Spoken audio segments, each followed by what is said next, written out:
پروردگارا ہم یقیناً ان کا حق ادا نہیں کر سکتے جو احسان انہوں نے ہم پر کیا ہے. تیری ہی بارگاہ میں دعا گو ہیں کہ تو ان پر اسی طرح سے رحم فرما جس طرح سے انہوں نے ہم پر کم سنی میں رحم کیا.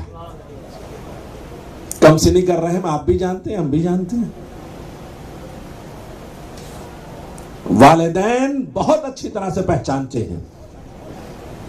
بچہ ذرا بھی بے چین ہو جائے والدین تڑپ جاتے ہیں. یہ اور بات ہے کہ ہم جوان ہونے کے بعد والدین کو نہیں سمجھتے، لیکن جب اپنے اولاد ہوتی ہے تو پھر فکر لاحق ہوتی ہے، پھر سمجھ میں آتا ہے کہ اولاد کی محبت ہوتی کیا ہے. جب ہم صاحب اولاد ہوتے ہیں، اپنا خون اپنی آغوش میں آتا ہے تو پھر محبت کا پتہ چلتا ہے، پھر والدین کی اہمیت کا اندازہ ہوتا ہے. اور بہت سارے ایسے افراد ہوتے ہیں کہ جن کے ہاں بہت تاخیر ہو چکی ہوتی ہے اور والدین کا سایہ اٹھ چکا ہوتا ہے. اور دوسری صورت میں یہ بھی تاکید کی گئی ہے کہ اگر والدین تمہیں عاق کر دیں تو عاق والدین جنت کی خوشبو تک نہیں سونگھ سکتا، جنت کی خوشبو نہیں سونگھ سکتا. تو ایک اس ولی کی ذمہ داری جس نے ذرا سا حکم پروردگار سے اپنے فرض کو ادا کیا ہے تو اللہ نے اس کی عظمت کا اتنا تذکرہ کیا ہے. ان والدین کا جن میں سے ہو سکتا ہے کوئی معصوم نہ ہو، سب غیر معصوم، تو وہ ولی جو صاحب عصمت ہو، وہ نگہبان جو معصوم ہو، اس کا احترام، اس کی عزت اور اس کا خیال رکھنا ہماری کتنی بڑی ذمہ داری ہے کہ جس کا یہ اعلان ہے. اللہ بھی کہتا ہے، اللہ پہلا ولی ہے نا، کیا کہتا ہے؟ میں تم پر تمہارے والدین سے زیادہ شفیق و مہربان ہوں، تمہاری رگے گردن سے زیادہ قریب ہوں. جب کبھی تم دعا کے لیے ہاتھ بلند کرتے ہو نا، میں سنتا ہوں. اللہ والدین سے زیادہ شفیق و مہربان، یہ تو اسی کا کرم ہے کہ اس نے ان کے دلوں میں ہمارے لیے محبت ڈالی ہے. تو جس نے مختصر سی محبت ان کے دلوں میں ڈال دی ہے، ان کی کیفیت آپ روزانہ دیکھتے رہتے ہیں. چاہے اپنے بچے ہی کی غلطی کیوں نہ ہو، مگر دوسرے والدین سے بھی مقابلے کے لیے تیار ہو جاتے ہیں. اور یہ انسانوں ہی کی کیفیت نہیں ہے، جانوروں اور پرندوں میں بھی یہ پائی جاتی ہے کہ اگر ان کی اولاد کی طرف کوئی بھی نظر اٹھا کر کے دیکھ لے یا ان کے نقصان کا ارادہ کر لے تو چھوٹے سے چھوٹا پرندہ بھی اپنے بڑوں سے مقابلے کے لیے تیار ہو جاتا ہے. یہ محبت اور انسیت اور اگر ڈالی ہے تو اسی معبود حقیقی نے ڈالی ہے، کوئی اور ڈالنے والا نہیں ہے. تو جو یہ اعلان کر رہا ہے میں تمہارے والدین سے زیادہ تم سے محبت کرتا ہوں، اس کا رحم و کرم، اس کی مہربانیاں وہ کس طرح سے خیال رکھتا ہے. بار بار کہتا ہے دیکھو میری رحمت سے مایوس نہیں ہونا، میری رحمت سے مایوس نہیں ہونا.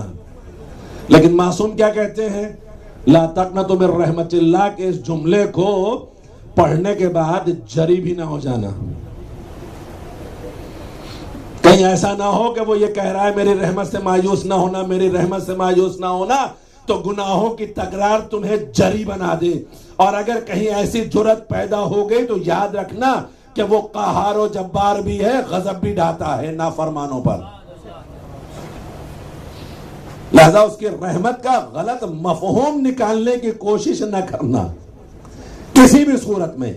تو بار بار ہمیں اس بات سے آگاہ کیا جا رہا ہے کہ اگر ولایت پروردگار میں، ولایت پیغمبر میں اور ولایت ائمہ معصومین میں رہنا چاہتے ہو تو تمہاری ذمہ داری یہ ہے کہ اپنے آپ کو صاحب ایمان بناؤ، تمہاری ذمہ داری یہ ہے کہ اپنے آپ کو متقی بناؤ، تمہاری ذمہ داری یہ ہے کہ اپنے اعمال صالحہ کے ذریعے سے اپنی زندگی کو بہتر بناتے چلے جاؤ تاکہ تمہارا شمار صالحین میں ہونے لگے۔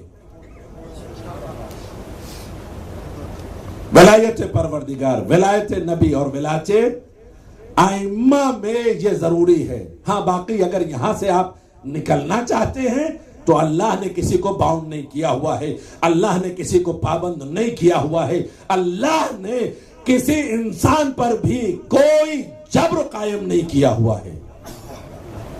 اگر انسان چاہتا یہ ہے کہ ولایت پروردگار سے نکل جائے، ولایت نبی سے نکل جائے، ولایت ائمہ سے نکل جائے تو وہ جہاں چاہتا ہے چلا جائے، مگر یاد رکھے کہ پھر یہاں سے ہٹنے کی بات اگر بے ایمان ہو گیا تو بے ایمان کے ہاں صرف شیطنت ہے۔ میں نے آپ کے سامنے سورہ نساء کی آیت کریمہ کی تلاوت کی تھی کہ اعلان پروردگار یہ ہے کہ ان جعلنا الشیاطین اولیاء للذین لا یؤمنون، ہم نے شیاطین کو ان کا ولی بنا دیا ہے جو صاحب ایمان نہیں ہے۔ اب آپ خود سوچیں، محمد وعلى محمد صلوات اللہم صلی علی محمد۔ آپ حضرات تھوڑا آگے آ جائیے تاکہ باہر جو افراد ہے وہ اندر آ سکے، آگے اور گنجائش ہے، آپ تشریف لے آگے آ جائیں۔ صلوات بر محمد وعلی محمد۔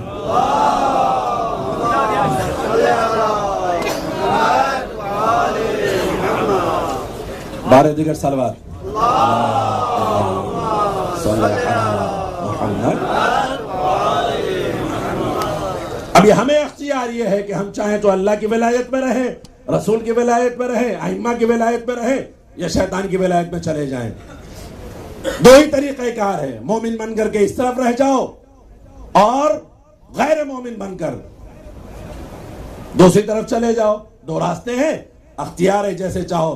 ہاں مگر یاد رکھنا، اگر مومن ہوگے تو مومن کہلاؤ گے، مومن نہیں ہوگے تو یہاں کیا صورتحال ہے؟ ایمان ہے تو مومن ہے، اگر ایمان نہیں ہے تو مومن نہیں ہے، یا تو صاحب ایمان ہے یا بے ایمان ہے، دو ہی صورتحال ہے، اور ان دونوں صورتوں میں اختیار حضرت انسان کو ہے۔ اب جسے جو اچھا لگے، ہم نے زمانے میں یہ دیکھا ہے کہ اکثریت کے بارے میں یہ سوال کیا جاتا ہے کہ اگر یہ حق ہے تو ایسی صورت میں اکثریت ادھر ہونی چاہیے، افراد کی تعداد زیادہ حق کے ساتھ ہونی چاہیے۔ اگر آیات الہیہ کی تلاوت کریں تو پروردگار عالم نے کہیں کسی مسئلے میں بھی یہ نہیں ارشاد فرمایا کہ اکثریت حق پر ہے، یا اکثریت طاہر ہے، یا اکثریت صاحب ایمان ہے۔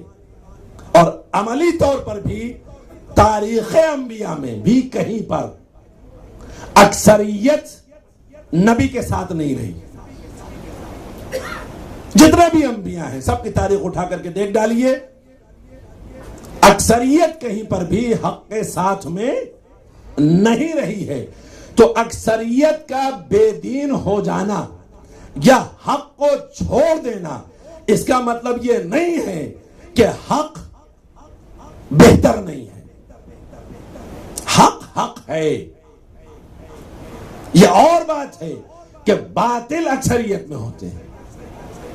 اور سورہ یاسین کی آیت کریمہ سے آپ واقف ہیں، عہد و پیمان پروردگار کے باوجود بھی اللہ کیا